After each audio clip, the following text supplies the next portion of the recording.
Jets fans were a little under 10 games into the season, and obviously there have been some positive things, maybe some not so positive things, big surprises, and big disappointments.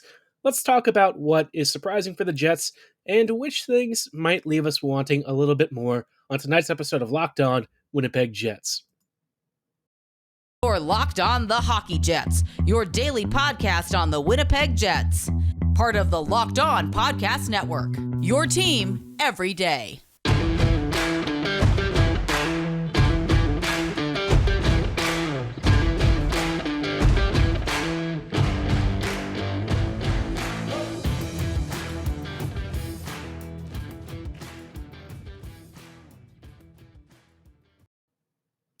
Hello, friends, and welcome to tonight's episode of Locked On Winnipeg Jets, part of the Locked On Podcast Network, your team every day.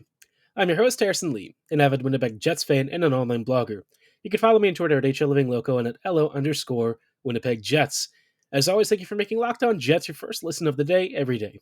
If you like what you're hearing, be sure to like, follow, and subscribe on your favorite podcasting platform of choice, including Apple, Spotify, Google, Megaphone, Odyssey, and YouTube.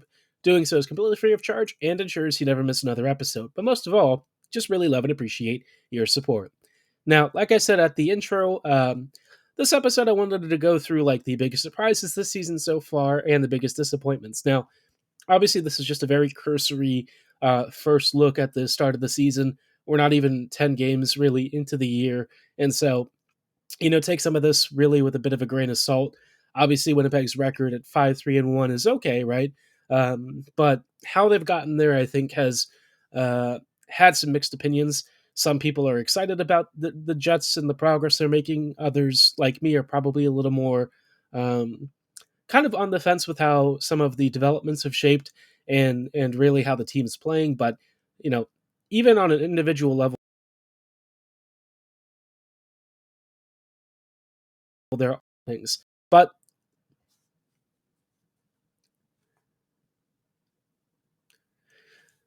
apologies, folks. I think we might have lost connection there.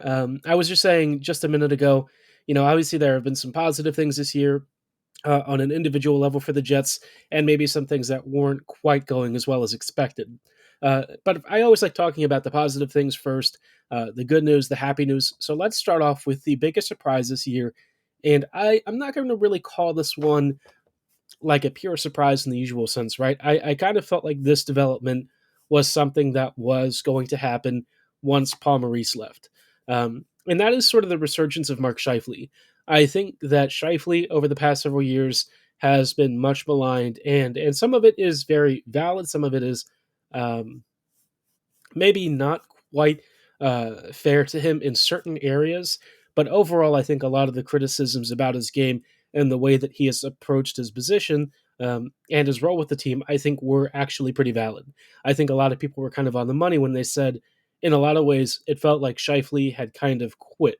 Not like in the usual sense of him just abandoning every shift, but the version of Scheifele that we got each game was incomplete, right? You felt like there was something more that he could offer the team that he wasn't quite giving the Jets. And I think it's really important that this version of him that we're seeing is confident, is creating offense on a consistent basis.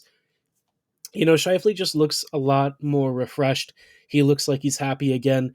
And I think that is a really positive thing for the Jets. You can tell that it's had a significant impact on Winnipeg's top six. It just seems like, Scheifele is back to creating great goals. He's scoring again.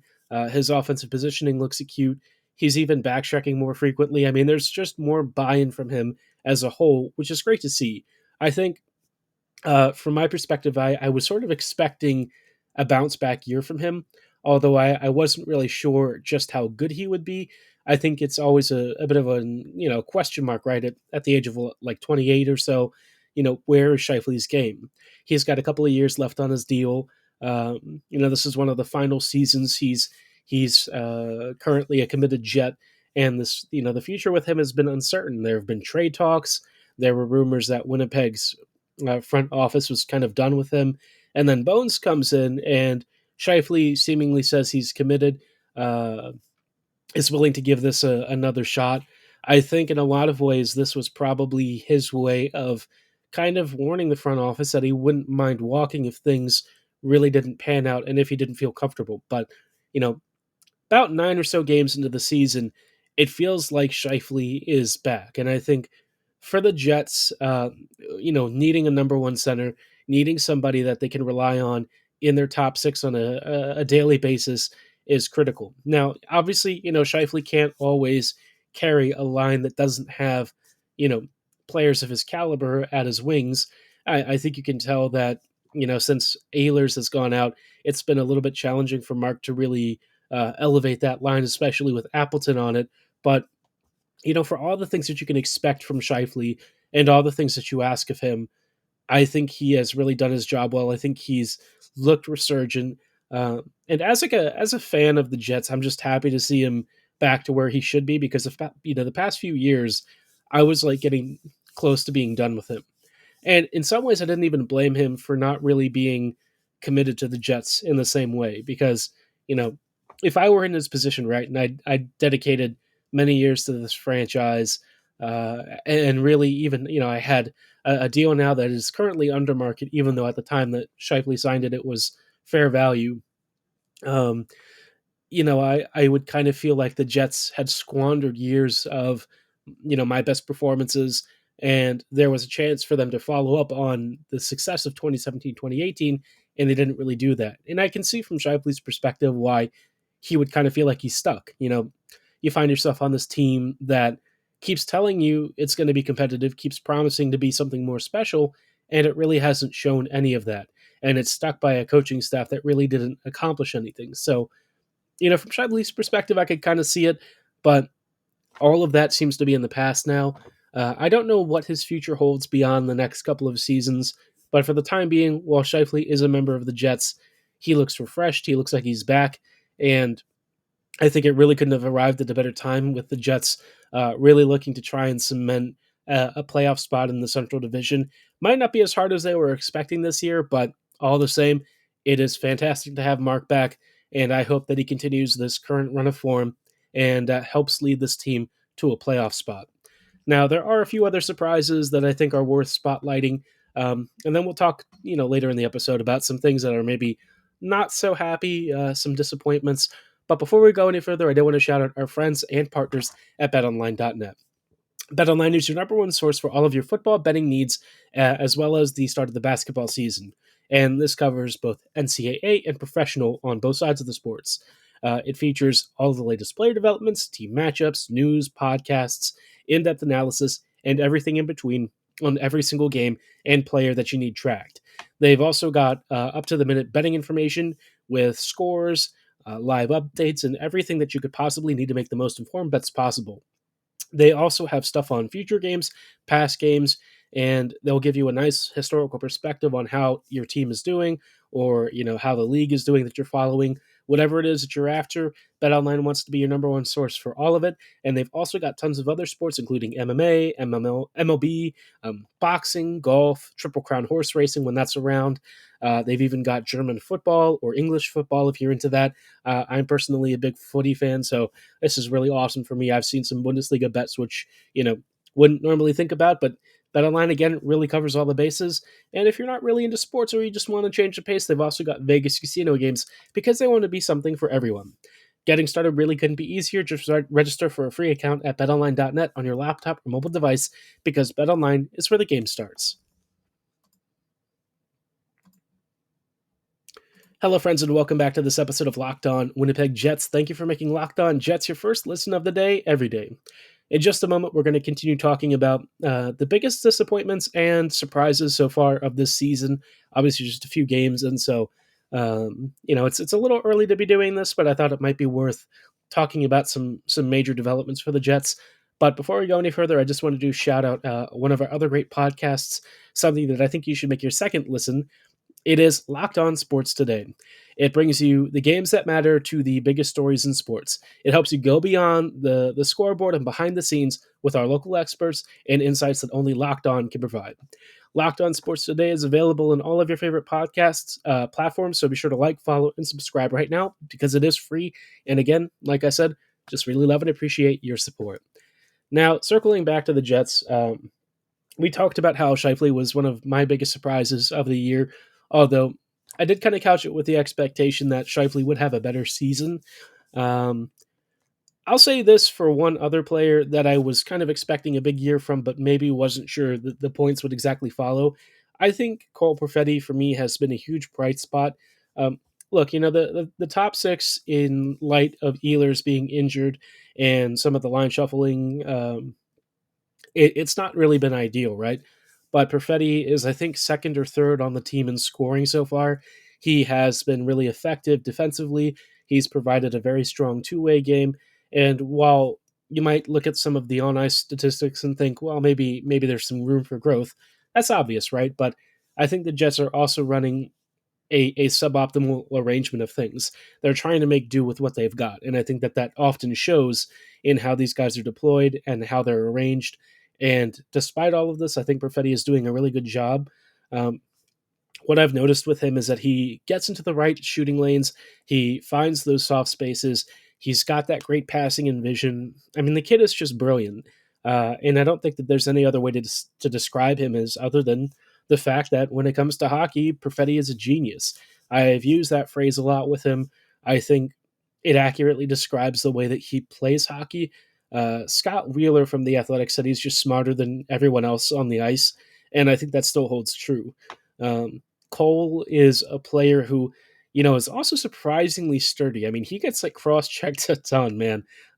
For some reason, he's been boarded like 5 or 6 times already this year, and yet he just keeps up, keeps on getting up, keeps on riding it. Obviously, you don't want him to keep getting hit. It would be nice if they would stop doing that, especially illegally. But Perfetti, for a guy who everyone said is undersized, who's not mobile, who lacks toughness, he's a tough kid. And he has really risen to the task of, trying to help this team elevate the top six and really cement his place in Winnipeg's present and future. Um, the biggest question for him going forward is, does he stay as a winger or does he become a center one day? I'd love to see him get tried out at center. I think his skill set and the way that he sees the ice, as well as his playing style, I think it really fits that position. But obviously, the Jets are trying to figure out their long-term center roles, so we'll see what they do with him. But I think in terms of this season, I'm just really happy and glad to see that the points are following for a kid who, for me, that was kind of the last thing we needed to see, right? Actual scoring on the sheet, because he was doing everything else to get into those positions. It's just actually getting rewarded for his efforts. And so far, he's risen to the task. There's no sophomore slump. I call him one of the bigger surprises because, for a young rookie, it can be difficult to actually get into the race for the Calder. But this year, he looks like he's on track and he is enjoying life. Now, one last surprise that I think is worth really shouting out is Sam Gagner. I think Gagner, for me, has been really underappreciated and underrated for this team. He's already notched a few goals. A couple of them were really pivotal. I think at least one or two of them were even game winners. But Sam, for a guy who was signed to basically league minimum and came in on, what was it, like a PTO or something at first, I was very happy with the signing to begin with. It kind of was one of those where I was like, I think not feeling well that day, so I actually missed the signing announcement and found out about it like an hour or two later. But when I heard about it, I thought Chevy had done a really good thing, and it's not often that I think the front office does something that I'm really excited about. I mean, obviously the FO just doesn't really make a lot of moves to begin with, so when they do something that I think is a great idea and a great move, you know. Um, it's always something that really stands out to me. And Gagne was a super value add. But even by my expectations, he's really surpassed them. What really kind of surprised me and caught me off guard is just how good his two-way game is. Gagne used to be thought of as like a really solid finisher, a guy who's mostly paid to put pucks on the net, which he does well, but he also brings a surprising defensive element. I've noticed him forcing turnovers, jumping, passing, and shooting lanes. He's more well-rounded than I expected, and I feel like, in some ways it's kind of like getting a really budget version of Mathieu Perreault. Not on the same level, and I think his game style and stuff really isn't, super similar, but there are some things to his game, some elements that just vaguely remind me of what Perreault used to bring to this team. I hope that Gagner at some point gets like a top six look because I think he's legitimately good enough to skate there, and I think he'll actually do pretty good numbers. But until that time, we're just kind of waiting for him to really get his shot. But so far, he's been super value add. I have really been thrilled. He surpassed my own expectations, and I just hope he keeps it up because so far he's been awesome, and I think he's been one of Winnipeg's better free agent ads. Um, but of course, with all the positive surprises and stuff, there are some things that are more disappointing. And I always try to save the nastiness for later. So in just a moment, we're going to take a look at some of the bigger disappointments for the Jets, things that I would hope had gone a little bit smoother, but so far haven't quite lived up to the billing. Hello, friends, and welcome back to this episode of Locked On Winnipeg Jets. We are closing out tonight with, our biggest surprises and biggest disappointments so far. It's early into the season, but there are still some things we can definitely take away. And after going through the biggest surprises, it's now time to go through the biggest disappointments.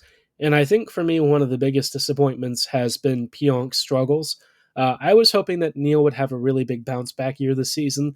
So far, he hasn't really looked like he's gotten back into shape yet. And maybe he never does. Maybe this is just who he is.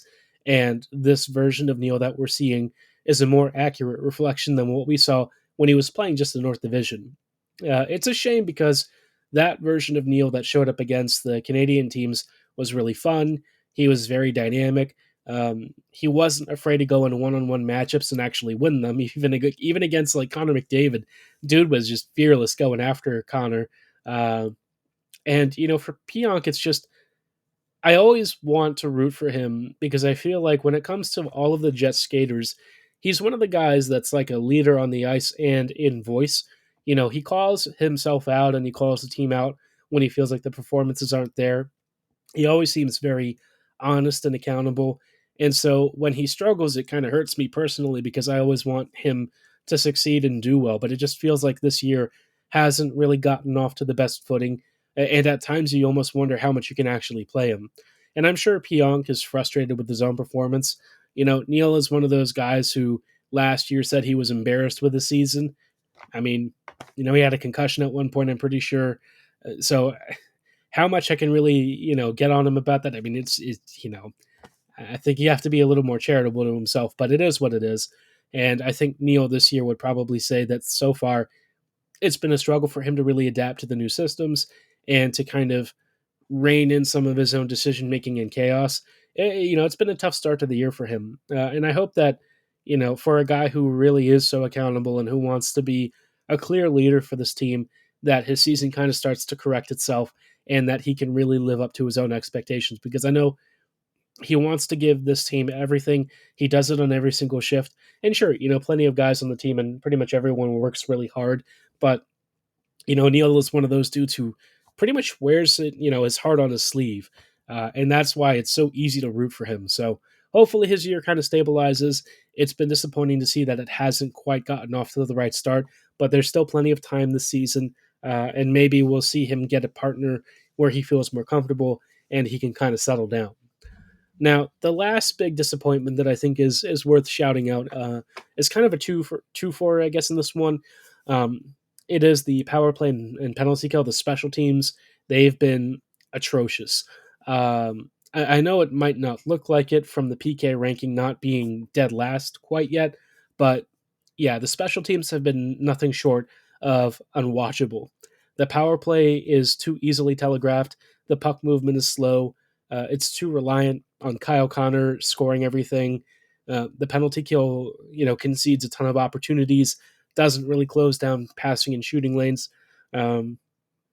This was supposed to be stuff that Scott Arniel was like a specialist in, so it's really disappointing to see that it hasn't really evolved yet. Which I mean, it could be partly personnel thing, right? So I'm not gonna put it all on the coaching staff, but I also feel like the special teams last year might have been better partially because the power play was a little more functional, and that is not a good sign.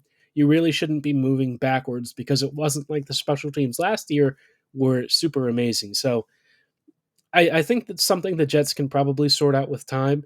I think that there are some internal upgrades they might look at in rearranging some of the special teams units. And if Heinola ever makes this team, that'll be a way to really create more on the man advantage. Villy's puck movement and distribution are just really good for the 5-on-4 situations. But, the power play definitely needs some juice. The PK could use some more defensive acumen. Both have been ailing this year, and Winnipeg really needs them to both be excellent because at even strength, the Jets aren't doing a lot offensively. They might have scored a number of goals, but you have to realize it's probably against weaker goaltenders. Against the stronger teams, it's been a little bit more of an uphill struggle. So your special teams really need to be this team's bread and butter, and Winnipeg will want to sort that out as quickly as humanly possible. But you know that is kind of for another day, I guess. We'll see how the Jets handle it. It's 9 games into the season, so there's plenty of time to fix things. But I'd be curious to know what you think is your biggest surprise and your biggest disappointment. Let me know in the comments below or at my social medias at HLivingLoco and at LO_Winnipeg Jets on Twitter. For tonight's episode, though, that is going to be all the time that we have. Friday's episode should be some thoughts on Winnipeg versus Montreal. Let's go, Jets, and hope that they smack the Canadians around a little bit and win this game big. They could use a nice win for Rick Bowness, as he'll be behind the bench again for only the second time this season, and hoping that he's feeling better. But for tonight's episode, that is going to be all the time that we have. Thank you for making Locked On Jets your first listen of the day every day. For your next listen, check out the Locked On Sports Today podcast. It brings you the biggest stories of the day, plus instant reactions, big game recaps, and our famous take of the day. It's available in all of your favorite podcasting platforms, so like, follow, and subscribe right now. And as always, thanks for listening. Have a great night, and go Jets go.